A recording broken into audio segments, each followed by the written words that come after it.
বোঝাই করে একটা ট্রাক ছিল, ওই ট্রাকটা পার্কিং করা ছিল গোপীনাথপুর তদন্ত কেন্দ্র সামনে। ও মেরামত করতেছিল চাক্কা। এমতো অবস্থা চট্টগ্রামগামী খুলনাগামী গাড়ি আরমান পরিবহন এসে ওকে পিছন থেকে মেরে দেয়। মেরে দেওয়ার পরে ঘটনাস্থলে আরমান পরিবহনের হেল্পার নিহত হয়। এরপরে আমরা উদ্ধার কাজে হাইওয়ে পুলিশ এবং এই তদন্ত কেন্দ্রের সকলে মিলে আমরা উদ্ধার কাজে নিয়োজিত থাকা অবস্থায় ওখান থেকে পিছন থেকে একটা গাড়ি এসে পুলিশ সদস্য কয়েকজন সহ আমরা যাবো ওই সাইডে পড়ে যাই। একজন আমাদের পুলিশ সদস্য খুবই আহত, ঘটনাস্থলে ভালো ছিল, রাস্তায় যায় মারা গেছে। আমরা তখন গাড়িটা মধ্যে তখন খবর পাই যে আমার ভাই অ্যাক্সিডেন্টে মারা গেছে। তখন আমরা স্ট্যান্ডার্ড করে গাড়ি পাই, তারপর আমরা চলে আসি এখানে। আসি তো দেখি রাস্তায় ভাই লাশ পড়ে আছে। ঘটনা হচ্ছে আমাদের গাড়িতে ছিল বালু লোড ছিল। তাই ভাইটেপাড়া থেকে চা নাস্তা খায় টান দিছি গাড়িটা, এই জায়গায় এসে চাক্কাটা পাংচার হয়েছে। এখন গাড়ি এই জায়গায় পুলিশ ফাঁড়ি ফাঁকা জায়গা সাইড করে নিয়ে ওইদিকে পুলিশ ফাঁড়ির জায়গা ফাঁড়ির সামনে এসে সাইড করছি। পুলিশ নিজে বললো যে এই রাস্তাটা ক্লিয়ার করে তোমরা এই জায়গায় রাখো, চাক্কাটা পাল্টায় তোমরা চলে যাও। তাই সেক্ষেত্রে গাড়িটা রাখছি, চাক্কাটা পাল্টানো হয়েও গেছে। এর ভিতরে স্পেস চাকা ডাইন সাইডের চাক্কা পাংচার হয়েছে।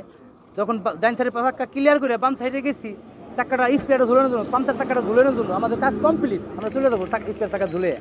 এর ভিতরে ওই যে কি পরিবহন, আরমান পরিবহন এসে পিছন থেকে দিল মেরে। আমি আবার ভয়তে সরে গেছি। পরে এবারে আসতে দেখি ড্রাইভার নাই, যাত্রী আহত হয়ে পড়ে রয়েছে, হেল্পার মারা গেছে। মানে একজন এক একভাবে পড়ে রয়েছে, অনেক চিল্লাইতেছে আমার বাচ্চান।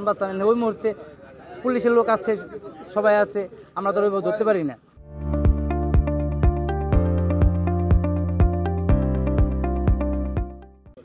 ফায়ার সার্ভিসের লোক এসে তাদের কাইটেগুলো বাই করে আবার এখানে সিগন্যাল পড়ছে, পুলিশের সিগন্যাল গাড়ি সিগন্যালে রাখছে। তারপর অনেক গাড়িগুলো ঢুকে যেতেছে।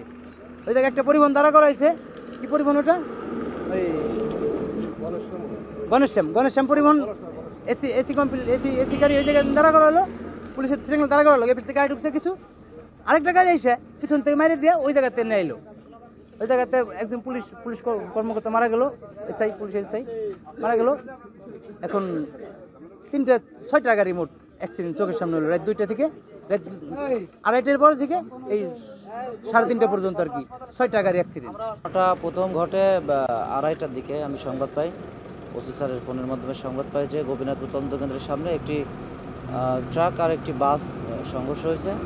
তো আমরা ঘটনার সংবাদ পেয়ে আমরা ঘটনাস্থলে মোটামুটি 3:45টার দিকে ঘটনাস্থলে আসি।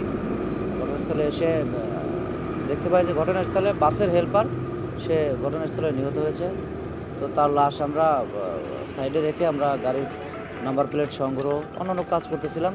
এর মধ্যে বিপরীত দিক থেকে একটা বাস ওটা এসে ওই প্রাইভেট কারকে ধাক্কা দেয়।